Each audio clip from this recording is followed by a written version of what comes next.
우리가 사방으로 우겨쌈을 당하여도 쌓이지 아니하며 답답한 일을 당하여도 낙심하지 아니하며 박해를 받아도 버림받지 아니하며 거꾸로 뜨림을 당하여도 망하지 아니하고 우리가 항상 예수의 죽음을 몸에 짊어짐은 예수의 생명이 또한 우리 몸에 나타나게 하려 함이라.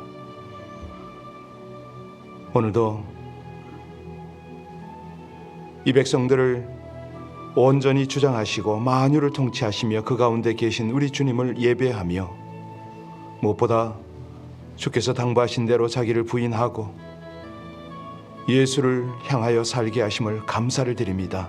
주님의 생명이, 주님의 능력이 우리 죽을 육체에 나타나게 하시려 오늘도 귀한 은혜, 하나님의 그 영원한 진리로 인도하시오니 그 말씀 붙잡고 성령을 의지하여 우리 하나님을 경외하며 동행하는 저희들 되게 하여 주시옵소서.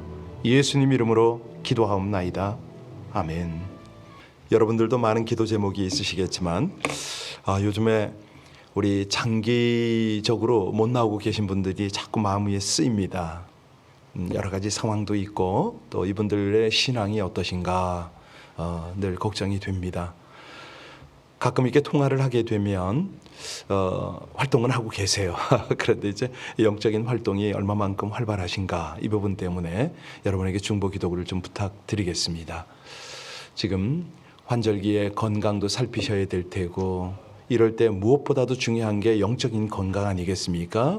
영적으로 강건하셔야 나머지 몸도 정신도 건강해지실 텐데 이런 생각이 들어서 우리 장기 결석자들 여러분들 떠오르는 분들을 하나님 앞에 올려드리면서 그분들이 각각의 삶의 처소에서 우리 하나님이 항상 현존하신다 이 현존의 의식, 현존의 신앙을 가지고 주님 앞에서 믿음 관리, 신앙 관리를 잘하고 살아갈 수 있도록 또 담대함으로 하나님 앞에 함께 예배할 수 있도록 우리 합심으로 함께 간절히 주님 앞에 기도 올리겠습니다. 아버지 하나님, 하나님의 은혜로 이 백성들이 날마다 주를 의지하며 살게 하심을 감사를 드립니다. 하나님, 내 영혼이 잘된 같이 범사가 잘되고 강건하기를 내가 간구하노라. 바울 사도의 기도가 아닐지라도 아버지 하나님, 우리의 영혼이 날마다 굳건하여야 강건하여야 우리 아버지 하나님 앞에 우리의 맡겨진 바 사명들을 감당하며 살 수 있음을 믿습니다. 사랑하는 우리 지체들, 장기적으로 교회에 못 나오고 있는 우리 사랑하는 성도님들 한 분 한 분을 주님께서 살피시옵소서. 저들을 찾으시고 저들을 만지시고 어떤 환경 어떤 속에서 어떻게 살지 우리는 알지 못하나 하나님은 아십니다.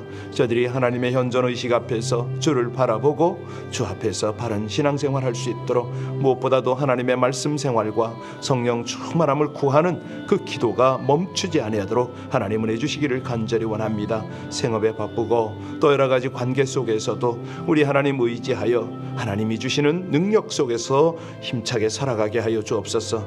정말 이 가을 날은 춥고 여러 가지 건강 관리가 쉽지 않을 터인데 하나님, 우리 연로하신 분들은 물론이요 우리 사랑하는 성도님들 한 분 한 분이 영적인 관리를 잘하고 건강 관리도 잘하여서 저들이 아프지 아니하고 지치지 아니하고 낭망하지 않고 실망하지 아니고 실족지 아니하고 온전히 하나님을 향하여 나아가게 하여 주옵소서. 이 죄악 세상에서 주님 의지하고 주님과 온전히 동행하며 승리하는 하나님의 백성들이 다 되게 하시기를 간절히 원합니다. 우리를 위하여 끝까지 인도하시고 가장 귀한 은혜와 능력으로 함께 하시는 신실하신 우리 주 예수님 이름으로 감사하며 기도하옵나이다. 아멘. 욥기 7장 11절로 마지막 절까지입니다. 욥기 7장 11절로 21절까지 말씀을 합독하십니다. 그런즉 내가 내 입을 금하지 아니하고 내 영혼의 아픔 때문에 말하며 내 마음의 괴로움 때문에 불평하리이다. 내가 바다니이까 바다 괴물이니이까 주께서 어찌하여 나를 지키시나이까. 혹시 내가 말하기를 내 잠자리가 나를 위로하고 내 침상이 내 수심을 풀리라 할 때에 주께서 꿈으로 나를 놀라게 하시고 환상으로 나를 두렵게 하시나이다. 이러므로 내 마음이 뼈를 꺾는 고통으로 겪느니 차라리 숨이 막히는 것과 죽는 것을 택하리이다. 내가 생명을 싫어하고 영원히 살기를 원하지 아니하오니 나를 놓으소서. 내 날은 헛것이니이다. 사람이 무엇이기에 주께서 그를 크게 만드사 그에게 마음을 두시고 아침마다 권징하시며 순간마다 단련하시나이까. 주께서 내게서 눈을 돌이키지 아니하시며 내가 침을 삼킬 동안도 나를 놓지 아니하시기를 어느 때까지 하시리까. 사람을 감찰하시는 이여, 내가 범죄하였던들 주께 무슨 해가 되오리이까. 어찌하여 나를 당신의 관역으로 삼으셔서 내게 무거운 짐이 되게 하셨나이까. 주께서 어찌하여 내 허물을 사하여 주지 아니하시며 내 죄악을 제거하여 버리지 아니하시나이까. 내가 이제 흙에 누우리니 주께서 나를 애써 찾으실지라도 내가 남아있지 아니하리이다. 아멘. 여러분과 함께 욥기를 읽으면서 그 드라마 바이블이라고 혹시 그 앱을 까셨나 모르겠습니다. 생각이 납니다. 요즘에 욥기는 욥이 누구냐면 그 성우 중에 그 배한성 씨라고 아시죠? 예, 그분이 욥의 역할을 하세요. 그런데 이 내용을 아주 실감나게 읽으세요. 그분이 약간 비염 섞인 목소리가 나나요? 가지고 제가 이걸 들으면서 참 성우는 성우다라는 생각을 했습니다. 이 성우 중에서도 하나님을 경외하는, 그러니까 이제 참 신앙이 깊은 성우들의 목소리는 듣기만 해도 은혜가 되더라고요. 우리 모든 신자들은 하나님을 경외할 뿐만 아니라 동행하는 삶을 원합니다. 왜? 하나님이 함께 하시면 보호해 주시죠. 공급해 주시죠. 인도해 주시기 때문이죠. 문제는 우리가 하나님을, 이 함께 하신다는 하나님을 잘 느끼지 못할 때가 많다는 겁니다. 특히 극심한 고통이 찾아오면 어떤 정상적인 정서를 유지하기가 어렵지요. 이 고통 때문에 정신도 다 흐트러지고 이 마음의 틈이 생겨서 사단의 영적인 공격도 받게 되고, 그러면 마침내 신앙이 붕괴되기도 합니다. 우리는 욥이 감당할 수 없는 고난과 친구들의 이 무자비한 정죄죠. 이런 것 때문에 급기야 하나님을 향한 신앙이 흐려지는 모습을 보고 있습니다. 이제 우리 하나님을 향한 직접적 불평과 원망이 이제 본문에 나타나고 있습니다.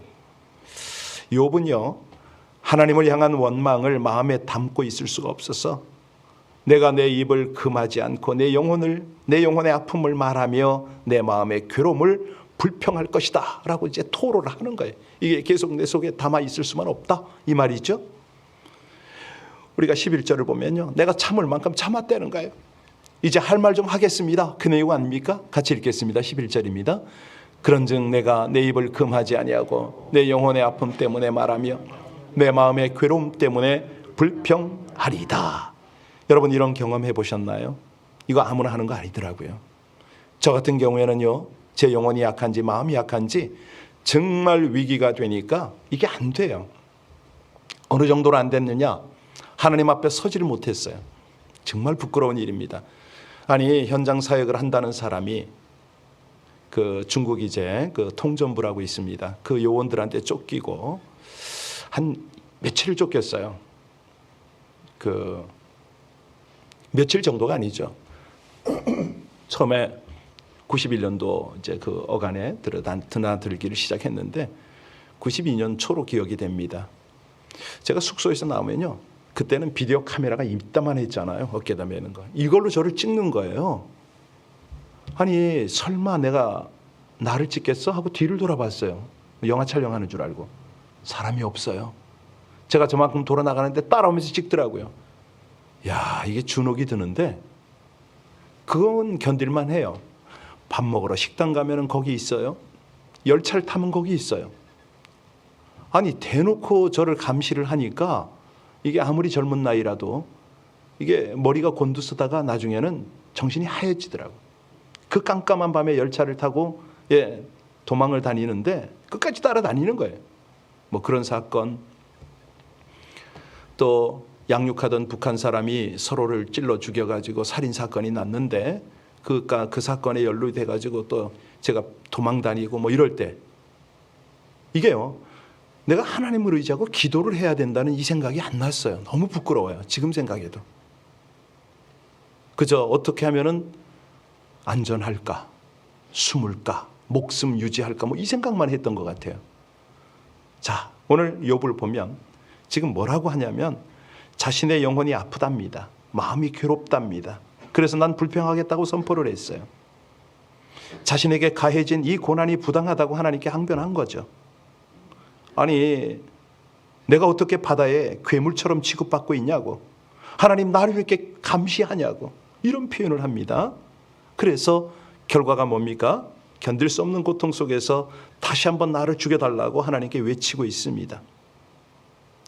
이런 내용들이 쉬워 보이지만은 이 믿음을 바로 가진 사람이 이런 고백을 하기까지는 상당한 갈등, 고뇌의 시간이 필요하지 않겠나, 전 그렇게 봅니다. 자, 여기를 가만히 보면요, 아이고 죄송합니다. 이 욥이 절규를 하면서 지금 무슨 얘기를 하냐면 내가 죽고 싶다, 죽어야 할 이유가 있다, 아니 살아야 된다, 살아야 할 이유가 있다, 이 지금 내용을 이 본문 속에서 우리에게 던지고 있습니다. 아니 하나님께 하는 거죠. 여러분, 욥이 왜 죽고 싶어 하는지 아시죠? 우리가 어제 보았잖아요. 1절에 보면 내 속에 전쟁이 일어난다는 거예요. 2절에 보면 너무너무 고통스럽다, 일하는 게 노동의 수고 때문에. 3절에 보면 불면증 때문에 밤에도 쉬지를 못하니까. 5절에 보면 내 온몸에 악창이 낳는 이 더러운 질병 때문에. 6절에 보면 이 세상, 뭐 이런 식으로 해서 내가 지금 가족과도 사별하고 이별하고 이 허무함을 어떻게 할 거냐고. 오늘 11절에도 보면 원망할 수밖에 없는 영혼의 괴로움 때문에도 죽고 싶고, 13절에 보면 꿈자리가 사나워서, 20절에 보면 허물과 죄악이 가득한 이 세상에 내가 살 이유가 없다는 거죠. 결국은 21절에 보니까 내가 한 줌의 흙으로 누워야 하는 인생인데 뭘 연연합니까? 하나님, 이 소리입니다. 죽기를 바라는 거죠. 인생의 실체를 봐도 그렇고 자기 사정을 봐도 그렇고 죽고 싶다는 겁니다. 15절 16절 볼까요? 15절과 16절 같이 읽겠습니다. 이러므로 내 마음이 뼈를 깎는 고통을 겪으니 차라리 숨이 막히는 것과 죽는 것을 택하리이다. 내가 생명을 싫어하고 영원히 살기를 원하지 아니하오니 나를 놓으소서. 내 날은 헛것이니이다. 여러분, 이 정도면 우리가 이해가 되잖아요. 그런데 여기서 스스로 생명을 끝내거나 결정짓지를 않네요. 오직 하나님 앞에 나아가고 있습니다. 분명히 우리가 여기서 볼 때, 야, 욥이 이렇게 원망을 해? 하나님을 원망하는 게 이게 믿음인가? 이 선한 행위가 아닌 건 분명해요. 그럼에도 하나님 앞에 자신의 원망과 불평을 가지고 나아가는 사람은 사실은 그래도 은혜 안에 있는 사람들 아닙니까? 이 욥이요, 그냥 인생이 고통스럽고 허무하다고만 하질 않습니다. 어제 우리가 살폈지만 바람 같은 인생, 안개같이 사라지는 그런 호흡이지만은 그 속에 생명을 불어넣고 있는 하나님을 발견하고 있습니다. 그 하나님을 끝까지 놓치질 않네요. 12절로 다시 돌아가 보세요. 지키시는 하나님. 12절에 보면 주께서 어찌 나를 지키시냐고, 어찌하여 나를 지키시나이까, 그렇게 말하잖아요. 16절에 보면요, 하나님이 나를 놓지 않는답니다. 하나님이 놓아주지 않으신다고 그렇게 고백하고, 17절에 보면 마음에 두시고 하나님의 마음에 나를 두었답니다. 18절에 보면 일순간에도 간섭하시고 그냥 아침마다 순간순간마다. 19절에 보면 눈을 떼지 않으신다고 그러네요. 19절 보세요. 눈을 돌이키지 않는다고. 그래서 오늘 설교 제목이 감시한다, 억압한다, 이렇게 붙여봤습니다. 이 감시와 억압, 감시와 억압을 당할 때 어떻게 해야 됩니까? 저처럼 철없이 그냥 사회자랍시고 그냥 막 중국 공안의 감시 때문에 막 피해야 되느냐, 억압 때문에 막 도망가고 싶었느냐. 그런데 지금 감시와 억압은 하나님 아닙니까? 하나님, 그죠? 우리가 지금 하나님과 생사를 놓고 씨름하는 욥의 모습을 보고 있습니다. 이 욥의 생명을 놓지 않고 끝까지 붙드시는 분이 누구라고요? 하나님이죠. 여기서 우리가 살아야 할 이유를 발견합니다. 여태까지 욥은 죽겠다고 그러는데 정말 죽을 사람이 죽겠다고 그럽니까? 죽어버리지? 여기 보면 그 내면에는 살고 싶은 거예요. 자, 살아야 할 이유가 뭡니까? 생명이 나에게 있는 것이 아니라 하나님께 있기 때문에 아무리 죽고 싶어도 내 마음대로 죽을 수가 없습니다. 사람이 죽고 싶다고 죽고 살고 싶다고 사는 건가요? 아니잖아요. 생사의 주관이신 하나님께 내 목숨이 달려 있거든요. 우리 하나님은 지금 당장이라도 우리를 걷어갈 수가 있고 또 천년만년이라도 살 수 있게 하시는 거죠. 자, 19절에 이 욥의 고백을 우리도 같이 한번 할까요? 19절 같이 읽겠습니다.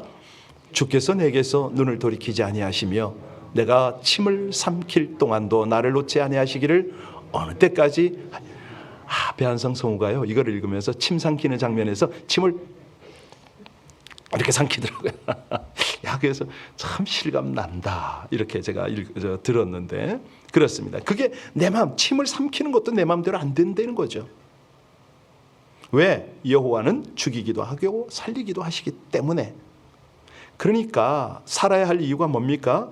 하나님이 나에게 생명을 주셨고 그 하나님이 나의 생명을 지금도 붙들고 계시기 때문이라는 거죠. 그래서 17절 고백이 있습니다. 17절에 보면요, 아까 읽으셨는데 다시 한번 보시기 바랍니다. 사람이 무엇이기에 주께서 그를 크게 만드사 그에게 마음을 두시고. 그러니까 하나님은요, 욥을 크게 보신다는 거 아닙니까? 마음에 두고 계신다는 거죠.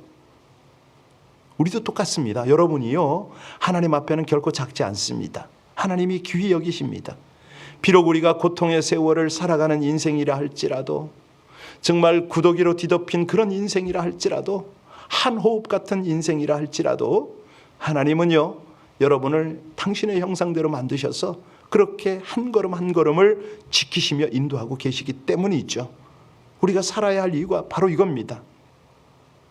다른 사람이, 세상이 나를 어떻게 보든 간에 하나님은 우리를 귀히 여기십니다. 이걸 깨달은 다윗이 그런 고백을 하잖아요. 사람이 무엇이 간데 주께서 저를 생각하시며 인자가 무엇이 간데 주께서 저를 권고하시나이까. 저를 천사보다 조금 못하게 하시고 영화와 존귀로 관을 씌우셨나이다. 참 이거 기가 막힌 거 아닙니까? 하나님이 인생을 알아줍니다. 그러니 하나님이 그 인생을 향하여 불꽃 같은 눈으로 지키시겠죠. 20절 볼까요? 자, 20절 같이 넘어가서 봅니다. 사람을 감찰하시는 이여 내가 범죄하였던들 주께 무슨 해가 되오리이까. 어찌하여 나를 당신의 관역으로 삼으셔서 내게 무거운 짐이 되게 하셨나이까. 자, 하나님은 욥을 관역, 타겟으로 삼으셨습니다. 이 타겟은 표적이고 목적 아닙니까? 무슨 뜻입니까? 왜 관역이에요? 욥은 하나님의 뜻을 이룰 목적입니다. 타겟인 겁니다. 여러분, 활을 쏘는 자가 어찌, 사격을 하는 자가 어찌 관역판 없이 쏘겠습니까? 욥은 하나님의 꿈, 하나님의 뜻, 하나님의 역사를 이룰 표적판이었던 거예요. 그렇습니다. 거기에는 아픔도 수고로움도 있습니다마는 그가 살아야 할, 정말 이 욥을 향하신 하나님의 분명한 목적이 있었다는 거죠. 그래서 하나님은 그를 감시하십니다. 선하게 억압하십니다. 그것 때문에 살아가는 거예요. 그러니까 이게 없으면 어떻게 됩니까? 이게 없으면 방종이죠. 방종. 자기가 하고 싶은 대로 할 거 아닙니까? 참 지금 돌아보아도 너무너무 감사한 게 중국 정부가 저를 그렇게 감시를 했기 때문에 제가 실족하지 않고 넘어지지 않고 그랬을 것 같아요. 그러니까 그 젊은 나이에 먼저 제가 가족들이 오기 전에 1년은 먼저 가 있었거든요. 가족이 왔어도 제가 지방을 하도 많이 다녔기 때문에 얼마든지 실족하고 넘어질 수가 있었습니다. 유혹에 넘어갈 수가 있었어요. 그런데 하나님께서 중국 정부를 동원해서 저를 철저하게 감시를 하니까 제가 허튼 짓을 할 수가 없었던 것이죠. 지금 돌아보니까 그게 은혜인 거예요. 그때는 저는 도대체 이게 너무 힘들어요. 그냥 죽는 줄 알고 살려고 도망만 다녔는데 깨달아지는 거예요. 오늘 본문 말씀이 그거 아닙니까? 이 욥이 그렇게 되는 거죠. 별 볼 일 없는 인생이라 할지라도 우리 하나님의 뜻을 이루어야 합니다. 있어요. 내가 별 볼 일 없는 거지 하나님은 분명히 목적을 가지고 계시거든요. 리빙스턴의 그 유명한 말 기억하시나요? 사명 있는 자는 어떻게 돼요? 사명을 이룰 때까지 죽지 않습니다. 그렇습니다. 생사보다 귀한 것이 뭐라고요? 사명 아닙니까? 그래서 이거를 깨달은 이사야는 뭐라고 그럽니까? 주여 내가 여기 있나이다 나를 보내소서. 그러니까 온 몸으로 하나님의 화살, 하나님의 목적의 화살을 받아내는 거예요. 여러분, 우리가 죽어야 할 이유가 1000만 가지가 있다 할지라도요, 살아야 할 이유는 바로 이겁니다. 우리가 죽고 싶은데 못 죽어서 사는 게 아니지요.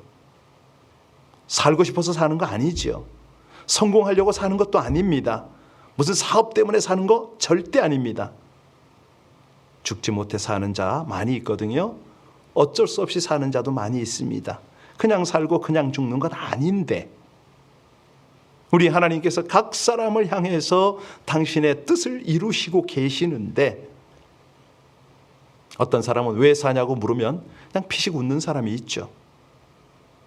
어떤 사람은 뭐 그런 걸 따지냐고.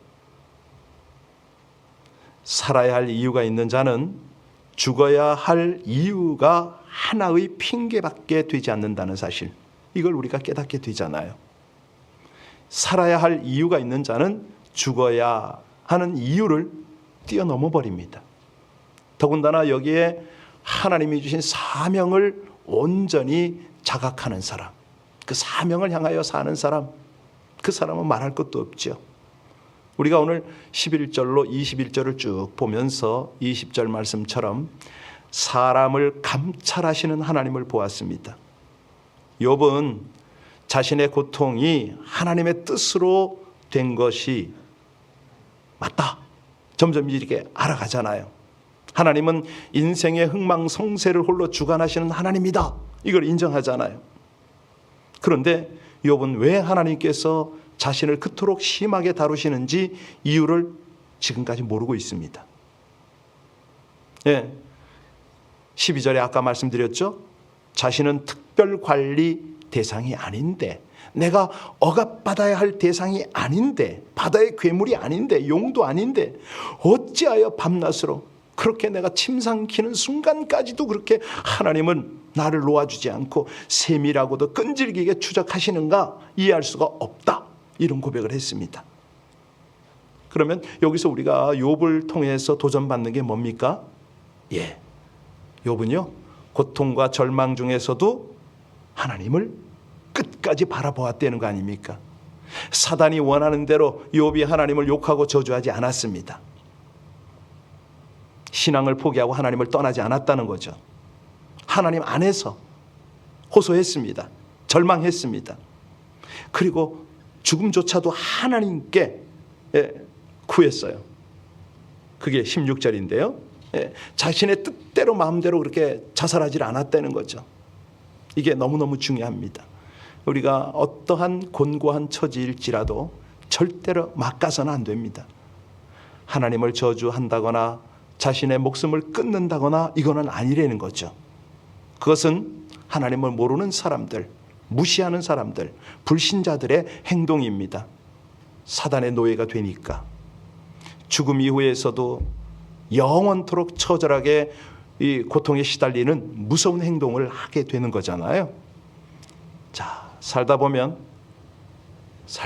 오늘도 마찬가지죠. 이제까지 쌓아왔던 믿음이 아주 무색해질 정도로 우리를 무너뜨리는 그런 어려운 순간들이 옵니다. 그런데 그 순간에도 하나님을 경외하는 마음을 잊어버리면 안 된다. 우리 예수님이요, 겟세마네 동산에서 간절히 기도하셨잖아요. 그런데 그 예수님이 그렇게 간절히 기도했을 때 고난이 사라졌나요? 아니거든요. 인내하며 하나님께 부르짖고 고난을 맞닥뜨리러 나가시잖아요. 그래서 하나님은 오늘 말씀을 통해서 내가 변치 않고 너희를 감찰한다, 너희의 필요를 안다, 너희의 마음의 상처와 고통을 내가 헤아린다. 그래서 날마다 치유와 회복으로 보호로 함께 동행하고 싶다, 이 말씀이거든요. 그래서 우리가 하나님의 현존, 곧 코람데오라고 그러죠. 하나님 앞에서 우리의 신앙생활이 유지가 되어지면 잠깐의 기복은 있겠지만 우리 하나님께서 베푸시는 의롭고 거룩한 변화, 놀라운 인도를 따라 살게 될 줄로 믿습니다. 기도하시겠습니다. 삶을 살피시되 죄뿐 아니라 마음의 상처와 고통을 헤아려 치유와 회복, 보호와 능력이 되어 주시려 감찰하시는 하나님, 죽을 일만 쌓인 세상에서 거룩하고 의롭게 사명을 향해 살아가도록 끝까지 지켜주시기를 간절히 원합니다. 욥처럼 고난이 사라지지 않더라도 깊은 곳의 죄까지 살피시는 하나님을 눈을 들어 바라보고 음성에 귀 기울이며 의롭고 거룩하게 변화되어 가기를 살피시는 하나님의 시선 아래서 살아가게 하여 주시옵소서. 생명을 주시고 귀히 여기시어 삶의 목적과 사명, 모든 필요를 더하시는 하나님과 동행하는 은혜로 살기를 간절히 원하며 우리 주 예수님 이름으로 기도하옵나이다. 아멘. 최후 승리, 부활의 승리를 마음껏 누리고 찬양할 때까지 우리 이 길을 힘차게 갑시다. 정말 캘리포니아 산불 너무 심합니다. 또 우리 지체들 중에 우리 정선희 전도사님, 또 새가족 중에 여러분들이요, 심지어는 최근에 반주자로 지원한 분도 한두 분이 이렇게 건강이 아주 안 좋은 분들이 계시네요. 그런 분들 떠올리면서 우리가 이 질병의 고통을 믿음으로 은혜 가운데 잘 극복해서 우리 하나님께 칭찬받고 하나님이 예비하신 은혜들을 누리게 해달라고 이 시간에 우리 합심으로 기도할 텐데요. 연약한 분들을 위해서 기도하시고 이 고통, 욥과 같은 어려움을 거치는 우리 여러 지체들, 공동체들을 위해서 하나님 앞에 간절히 기도하실 때 마지막 승전가를 부를 때까지 주를 따르게 하옵소서. 우리 주님 생각하고 주님이 당하신 그 모든 고통, 그 아픔들을 함께 담당하며 나가는 저희들 되게 해달라고, 잘 이기게 해달라고, 아니 고쳐주시고 온전케 해달라고 간절히 기도하며 우리 하나님 앞에 구하겠습니다. 아버지 하나님 감사합니다. 다시 한번 이 땅의 생과 사를 돌아보고 하나님께서 우리를 감찰하시며 모든 사단의 억압까지도 우리 아버지 하나님 협력하여 선을 이루게 하시는 하나님의 은혜를 바라보게 하시니 진실로 감사를 드립니다. 오 아버지 하나님, 새벽을 깨우며 하나님 앞에 중보하는 죄 백성들에게 아버지 하나님 견고한 기도의 무릎을 허락하여 주옵소서. 중심을 다한 기도가 하나님 앞에 아름답게 연락되게 하시기를 간절히 원합니다.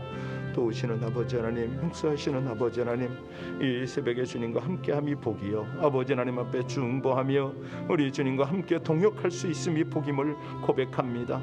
세상 험난하고 죄는 관영하며 정말 사단의 공격은 더욱 치열할지라도 우리는 하나님이 함께 하시고 하나님이 우리를 살피시고 아버지 하나님의 권능이 함께 하시기에 은혜에 감사하며 감격하며 그 길을 갈 것입니다. 주여 감사와 찬송과 영광을 받으소서. 우리 아버지 하나님께서 이 모든 일을 통하여 역사하심을 감사를 드립니다. 찬양하시는 아버지 하나님, 모든 백성들을 통해서 하나님의 크신 뜻, 아버지 하나님의 거룩한 역사를 이루시옵소서. 우리를 관역 삼으셔서 하나님의 사명을 이루시려고 오늘도 인도하시는 하나님을 감사를 드립니다. 찬양합니다.